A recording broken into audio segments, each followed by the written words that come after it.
भगवान के एक भक्त हुए, उनका नाम था विल्लु मंगल। क्या नाम था? विल्लु मंगल।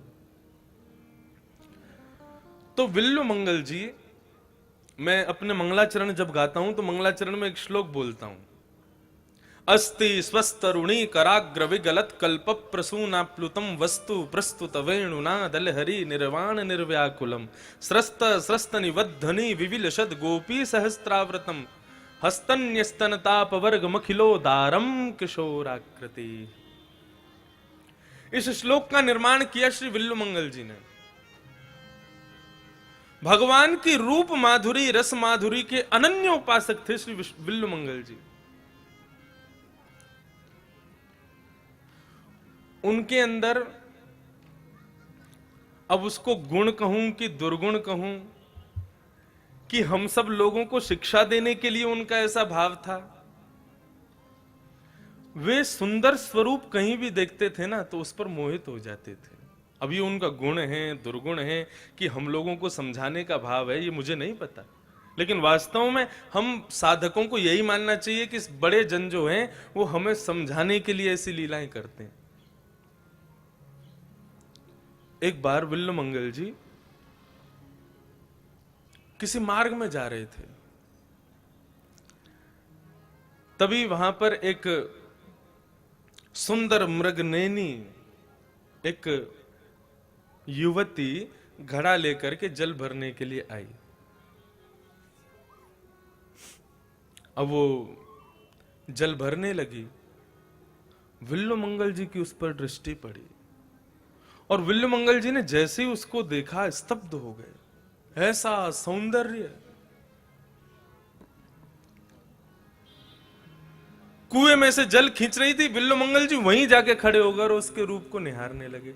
अब एक दो बार देखे तो चलो ठीक है, कोई भी सहन करेगा, लेकिन कोई इस प्रकार से टकटकी लगा करके देखता रहे तो सबको असहजता महसूस होगी।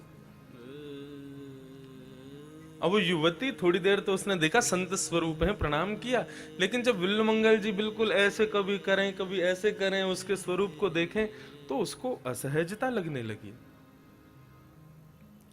वो कभी अपना मुंह छुपावे तो घूम करके देखें। युवती बोली, अब मैं इनसे तो उम्र में छोटी हूं, अब इनसे क्या बोलूं, मैं अपना काम करके यहां से निकलती हूं। तुरंत जल भर करके वो वहां से जाने लगी। थोड़ी दूर गई तो सोचा कि संत चले गए होंगे, पीछे देखा तो विल्लु मंगल जी खड़े हैं। ऐसे मोहित हुए उसके रूप में, सुध बुध खो गए, कहां जा रही है क्या कर रहा हूं कुछ भी स्मरण नहीं, बस पीछे चलते ही जा रहे हैं उसके।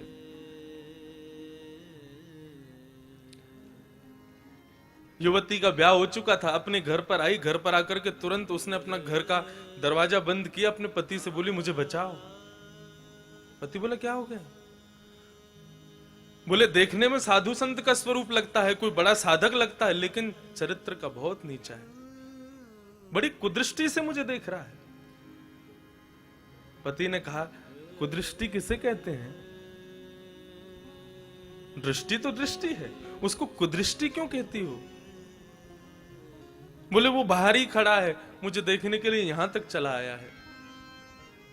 पति ने जाकर के गेट खोला तो विल्लु मंगल जी वहीं खड़े थे। पति को देख ही नहीं रहे उसके, उठ करके देख रहे हैं कि वो कहां है जिसका स्वरूप मैं देखना चाह रहा था। उस व्यक्ति ने उनका स्वागत किया, आइए मान्यवर पधारिए, घर पर विराजिए। पत्नी कहे देखो कैसा पति हमारा, कोई मेरे स्वरूप पर इतना मोहित हो गया, कोई मेरे रूप को इस प्रकार इस भांति देख रहा है और ये उसका स्वागत कर रहा है।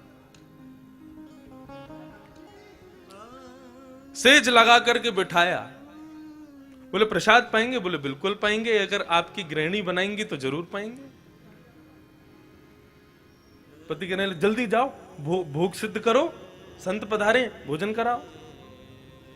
पत्नी का दिमाग खराब, बोले कैसा पति है, अब बेचारी आज्ञा का तो मानेगी। अब जाकर के उसने भोजन आदि सिद्ध किया, बाहर बैठे बैठे विल्लु मंगल से बातें कर रहा है वो, लेकिन विल्लु मंगल की दृष्टि रसोई घर में ही है। हाँ हाँ ठीक कह रहे हो। भोग लगा करके जैसे उनको भोजन करा, कर भोजन रहे हैं लेकिन दृष्टि से केवल उसी को देख रहे हैं। ऐसी स्थिति,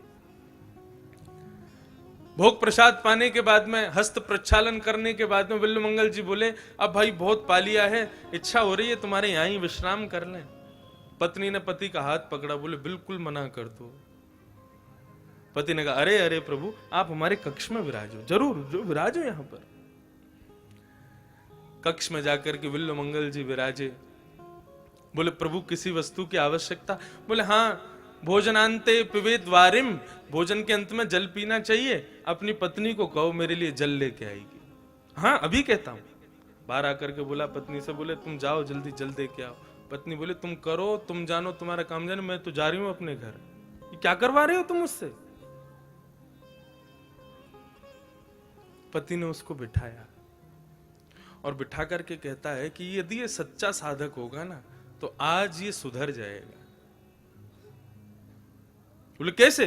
बोले तुम जल लेकर के जाओ, लेकिन साधारण नहीं, तुम सुंदर तो हुई हो, अपना और सुंदर स्वरूप बना करके जाओ, और फिर जो होगा वो एक नया इतिहास रचेगा। उसका पति भी बड़ा बुद्धिमान। उसकी गृहिणी ने सुंदर अपना श्रृंगार किया, वैसे ही सुंदर, और जब श्रृंगार करके आई तो मानो साक्षात लक्ष्मी प्रकट हो गई हो। जल लेकर के जैसे ही कक्ष में प्रवेश किया, बिल्वमंगल जी इंतजार कर रहे थे, तत्परता से नेत्र निहार रहे थे, कब आवेगी कब आवेगी। और जैसे ही उसको आते हुए देखा तो पहले से इतनी सुंदर और अब इतनी सुंदर बनकर के आई कि बिल्वमंगल जी उसको देखते रह गए। और देखते देखते देखते बिल्वमंगल जी ने मन में भाव रखा, एक साधारण सी स्त्री की सुंदरता पर सुबह से शाम हो गई मुझको, और शाम तक मैंने इतना निहारा, ऐसे ऐसे करके निहारा, लेकिन उसका परिणाम ये और सुंदर बनकर के मेरे सामने प्रकट हुई है, मुझको दर्शन देने आई है। अरे नेत्रों, यदि इतनी तत्परता श्री श्रीनाथ जी को देखने की होती तो आज श्रीनाथ जी चल करके मेरे सामने आ गए होते। यदि इतनी तड़फन श्रीनाथ जी को देखने की होती तो आज मेरे कक्ष में श्रीनाथ जी खड़े होते। दर्शन को नैना तपे, वचन सुनन को काम, मिलवे को हिय रात पे, हिय के जीवन प्राण, गोवर्धन वासी सांवरे, तुम बिन रहो न जाए। युवती का हाथ पकड़ लिया, वो बोली बेटी मैंने तुम्हारे यहां प्रसाद पाया है, मुझे दक्षिणा दोगी? वो तो घबरा गई, बोली हाथ और पकड़ लिया इन्होंने तो पता नहीं क्या मांगेंगे। बोले आज्ञा करो। बोले तुम्हारे घर में सुई है? बोले हाँ है, तो जरा लेके आना। सुई लेकर के आई तो उस युवती को देखा, और युवती को देखने के बाद नेत्र बंद करके श्रीनाथ जी का स्मरण किया। बोले जिन नेत्रों ने ठाकुर जी को छोड़ करके एक तुच्छ प्राणी को दर्शन की इतनी अभिलाषा रखी, उन नेत्रों को मैं रखना नहीं चाहता। सुई से अपने दोनों नेत्र फोड़ दिए उन्होंने। और उस समय ठाकुर जी का उनको हृदय में दर्शन हुआ, तब उन्होंने यह श्लोक गाया, अस्ति स्वस्तरुणी कराग्र विगलत कल्प प्रसूनाप्लुतम, वस्तु प्रस्तुत वेणुनादल हरि निर्वाण निर्व्याकुलम, स्रस्त स्रस्त निवद्धनि विविलशद गोपी सहस्त्राव्रतम, हस्तन्यस्तन ताप वर्ग मखिलो दारम किशोराकृति।